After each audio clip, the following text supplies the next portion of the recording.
வணக்கம். வாயிலார் நாயனாரை பற்றி இன்று நாம் பார்க்கலாம். மனம், மொழி, மெய்களால் இறைவனை வணக்கம் செய்கிறேன். இதில் மெய் என்பது உடலால் வழிபடுவது, மொழி என்பது இறைவன் நாமத்தை அவர் பெருமைகளை உலகெங்கும் பாடுவது, மனம் என்பது மனதினால் மானசீகமாக இறைவனை வழிபடுவது.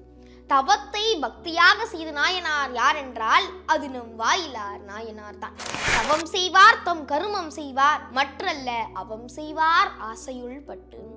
சொல்விளங்கு சீர்தொண்டை நன்னாடு இடை மள்ளல் நீடிய வாய்மை வளம்பதி பல்பெருங்குடி நீடு பரம்பரை செல்வம் மல்கு திருமயிலாவரி.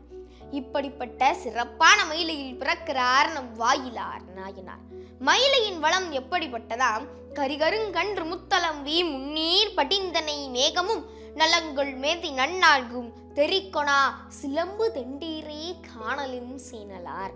அதாவது மலை நாடு முதல் வேற்று நாடுகளில் இருந்து இறக்குமதி செய்யப்படும் யானை கன்றுகளை வளர்க்கும் அளவு செல்வ செழிப்போடு இருக்கிற ஒரு நாடு என்றால் அது நம் மயிலைதான் என்கிறார்.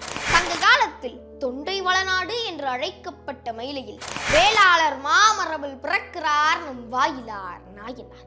வாழ்த்த வாயும் நினைக்க மடனெஞ்சும் தாழ்த்த சென்னியும் தந்த தலைவனை நாம் எப்போதும் வணங்க வேண்டும் என்று நம் அப்பர் பாடியுள்ளபடி தன் மனதையே ஆலயமாக்கிக் கொண்டு ஞானத்தை திருவுள்ளக்காக்கி ஆனந்தத்தை திருமஞ்சனமாக்கி அன்பென்னும் அமுதமைத்து அந்த திரு அமுதை சிவபெருமானுக்கு படைத்து வழிபடுகிறார்.